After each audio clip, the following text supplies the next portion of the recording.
Sa Kamara ang panukalang batas ukol po sa tax exemption para sa overtime at night differential pay ng mga empleyado.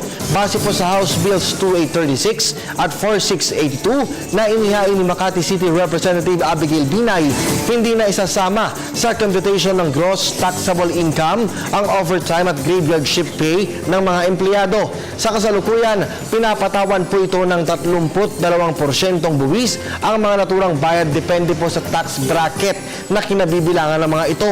Kabilang po sa mga inaasahang makikinabang sa naturang panukalang batas ang nasa higit 1 milyong kawani ng mga business process outsourcing company. Suportado rin naman po ito Union Congress of the Philippines ang naturang panukala na inaasahang matutulong sa kabuhayan ng middle class families at magpapataas sa demand para sa mga produkto at serbisyo ng lokal na industriya.